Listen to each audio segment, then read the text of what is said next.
Bon, c'est bon d'avoir un briefing ici en Europe parce que, bon, il y a une présence internationale. Il est vrai que l'Europe est l'expert en matière de gaspillage alimentaire. Donc, il y a pas mal de choses à apprendre en parcourant le continent et que c'est là qu'on apprend comment on peut gaspiller de l'argent. Alors, ce que je vous montre ici, je n'aurai malheureusement pas le temps de donner toutes ces données de façon détaillée, mais si vous voyez tous les pays du monde et chaque point représente un pays,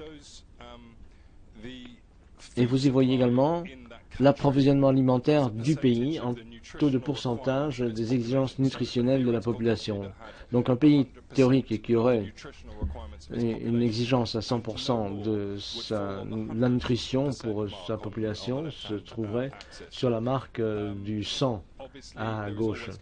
Bien sûr, il y aura toujours des déchets, il y aura toujours des gaspillages et une distribution inégale. Donc les économistes admettent que dans un pays où il y a 130% des besoins nutritionnels, il a un approvisionnement alimentaire sûr. On voit que les pays s'enrichissent, le PNB s'accroît. Tous les pays veulent atteindre ce niveau de 130%. Mais là, bien sûr, à mesure que les pays s'enrichissent, ils investissent davantage dans la production alimentaire plutôt que dans l'importation alimentaire. Et il se situe à ce moment-là dans cette gamme entre le 105, au-dessus des 150% des besoins nutritionnels de la population. Là, vous voyez que tous les pays riches, l'Europe occidentale et l'Amérique du Nord, sont dans cette gamme de 150 à 2% des besoins nutritionnels. Bien sûr, tout cela est après que l'on ait déjà calculé les importations et les exportations. Ça, c'est vraiment l'alimentation disponible dans les étals et les magasins de ces pays. Mais ce qui m'a surtout frappé en essayant d'analyser ces données, c'était la façon dont les pays... Bon, vous savez, nous regardez d'abord. À mesure que le pays acquiert une richesse, il y a une sorte d'aplanissement. Et on investit moins. Donc, on ne semble pas dépasser les 200% de toute façon. Mais enfin, voilà. J'ai même refait un graphique pour m'assurer de ce qu'il en était à ce cas. Et c'est effectivement ce qui se passe. Si vous prenez, par exemple, l'alimentation comestible que les pays riches donnent à leur bétail, bon, vous voyez tout le soya, le maïs qui est donné comme alimentation pour les animaux. Et là, vous voyez que l'alimentation que tous les pays ont à sa disposition et qu'ils décident de ne pas utiliser à la consommation humaine, atteint pour les États-Unis, par exemple, 4 fois le niveau des exigences nutritionnelles de la population. Lorsque nous parlons de l'augmentation de la production globalement parlant, la nécessité de nourrir 9 milliards de personnes d'ici 2050, je veux toujours avoir ces clichés à l'esprit parce qu'il y a un niveau de surplus tout à fait inégalé dans l'histoire. Et c'est un tampon considérable entre nous dans les pays riches et puis la famine. Alors, où cette alimentation est-elle dirigée? Dans Robert et son étude sur les gaspillages alimentaires, bon, je vais passer en revue rapidement. Ici, vous voyez, ça c'est mon hobby officieux parce que je vais vérifier les poubelles. Il n'y a aucun supermarché en Europe, aucune chaîne de supermarchés qui permette à des parties tierces d'avoir accès à leurs déchets. Tout contrôle indépendant, toute étude sur ce qui est jeté est quasiment insondable. Donc il faut le faire selon son propre petit système D. Donc il y a d'abord une question de stock excédentaire et puis également les problèmes de péremption, date de péremption, les produits qui arrivent à leur date de péremption sans être vendus. Alors une réduction de prix, bon, c'est une façon dont ce supermarché essaie de vendre ses excédents. Vous voyez les étiquettes de réduction de prix là aussi.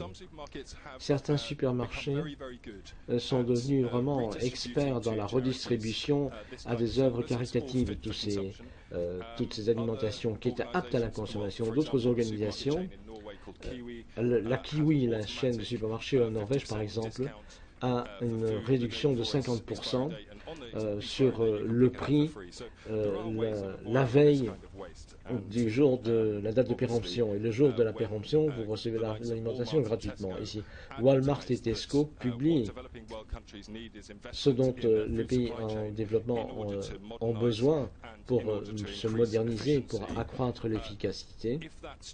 Alors si ce qu'ils disent est exact, s'il est vrai que les pays riches, avec leur savoir-faire, peuvent rendre la production alimentaire ou la fourniture alimentaire dans le pays en besoin, il faut qu'on le fasse sans tomber dans les pièges de ce qui s'est passé dans les systèmes occidentaux. Mais malheureusement, il n'y a aucune indication de ce que cela soit jamais le cas, bien au contraire d'ailleurs.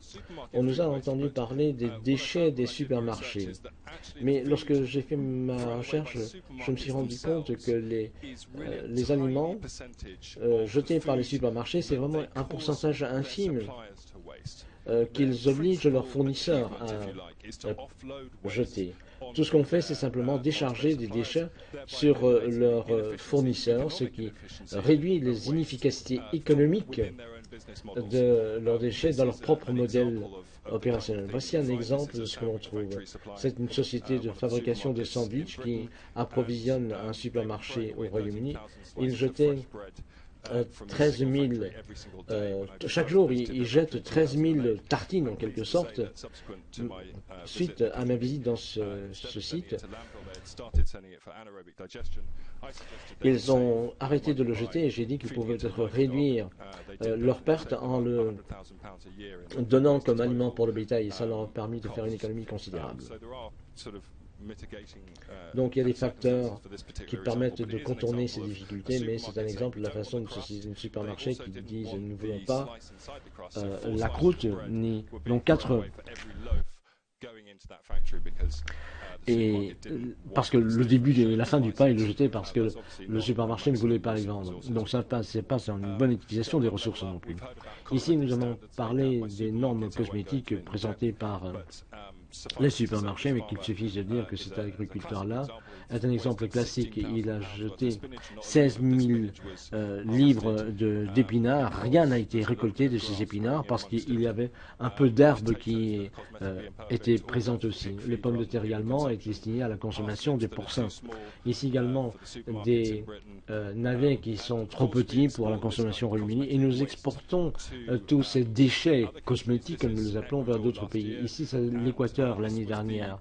Ça, c'était la quantité de déchets, 2 tiers d'une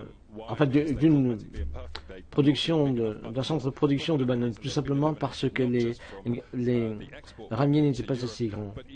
Et ils ne pouvaient pas l'exporter vers l'Europe, ni même pour la consommation locale. Et rien n'est donc destiné à la consommation humaine. Des tomates au Tenerife, des oranges en Floride, et puis vous avez plein comme ça. Alors les fruits et légumes, bon, ça on le connaît. Alors ça vous pouvez imaginer qu'en Europe nous le faisons aussi avec les animaux. La consommation de déchets, d'abats plutôt. Tous les abats, bon, la consommation des abats s'est réduite de moitié en 30 ans. Donc nous utilisons le bétail d'une façon très inefficace et c'est l'Europe qui doit réapprendre à consommer un animal entier. Ça c'est un habitant de Xinjiang et là il prépare le plat national, les organes de mouton. Il mange absolument tout et à juste titre d'ailleurs. L'industrie de la pêche aussi. Elle est parfaitement connue pour les déchets. La politique commune de la pêche impose un rejet de poissons de 20 à 60% de tout ce qui est capturé. Nous avons une législation maintenant qui semble pouvoir être appliquée avec un retard, mais enfin c'est toujours mieux que rien, vous me direz, pour interdire les rejets en mer. Bien, Les flottes européennes qui pêchent dans les eaux étrangères ne vont sans doute pas appliquer ce principe. Et donc d'autres régions devront également adopter leurs propres mesures pour éviter cette pratique de gaspillage des pêcheurs européens. Bon, nous allons parler par la suite du gaspillage au niveau des consommateurs. Vous savez, les déchets alimentaires, bon, c'est devenu une chose absolument regrettable. Voilà 3 salades achetées dans un supermarché. Celle qui était à gauche a été laissée sur la table, l'autre a été stockée dans un frigidaire, et c'est ce que les gens pensent, il faut les garder dans un frigidaire, et celle de droite est sauvegardée dans un vase d'eau pendant quelques heures, et a donc survécu bien plus longtemps. Je ne vais pas vous parler du déchets alimentaires en Europe, sans vous parler également de l'alimentation pour le bétail. Il y aura toujours de l'alimentation qui sera gaspillée. Alors, quelle est la meilleure chose à faire avec ces aliments excédentaires? Voici un exemple d'une société de recyclage de déchets alimentaires au Japon. Ils prennent les déchets alimentaires de supermarchés, ça est envoyé vers cette usine où c'est pasteurisé, cuit, et ensuite c'est inoculé avec un lactobacille. Donc ils en font une sorte de yogourt. Et ça, c'est destiné à des éleveurs de porc. Camison, par exemple, ce qui lui permet de réduire sa consommation ou ses achats de nourriture pour les porcs. Et puis, il renvoie ces porcs vers le supermarché d'où il a reçu les déchets alimentaires. Mais enfin, ça, c'est interdit en Europe. En Europe, comme je vous le dis, c'est tout à fait illégal que d'agir ainsi. C'est illégal depuis 2001. Alors, je vous précise que ça n'a rien à voir avec la BSE. C'est la fièvre afteuse qui peut être portée par les déchets alimentaires si on ne les cuit pas. Donc la solution, simplement de cuire tout ça. Tout comme pour l'alimentation humaine, quand on achète de la viande, on la cuit. Il faudra qu'on fasse la même chose pour le bétail. Et il est grand temps que l'Europe révise sa situation et révise réduisent ces déchets considérables ou plutôt que les réutilisent en cuisant l'alimentation pour le bétail. Voici une indication de l'avantage environnemental de la nourriture de ces déchets alimentaires pour les porcins. Et ça se trouve promu maintenant en Europe, c'est la digestion anaérobique. Nourrir ces aliments à ces animaux peut produire des difficultés, mais enfin, si vous nourrissez les porcs, ça vous permet d'en retirer un avantage considérable. Mieux vaut donc nourrir les porcs avec cela. Et en Asie, le plus grand marché de fruits et légumes, lorsque vous voyez qu'il y a des institutions de digestion qui ne sont pas utilisées d'ailleurs, parce que le personnel mange tous les déchets, ce qui est beaucoup plus approprié comme technologie aussi, me direz-vous. Bon, nous savions comment il fallait le faire pendant la guerre, et nous donnions le déchets alimentaires aux cochons qui étaient tout à fait contents avec tout ça. Voilà. Sur ce, je termine en rappelant le principe général. Vous êtes tous familiarisés de la pyramide alimentaire. C'est un outil d'éducation pour les gestionnaires de sociétés alimentaires, et il y a un rapport direct avec les fabricants de déchets et les consommateurs de déchets, que ce soit l'alimentation pour le bétail ou pour d'autres éléments. Et en l'absence de ces deux éléments-là, il y a encore la gestion des déchets. C'est vraiment la dernière option. Je vous remercie de votre attention.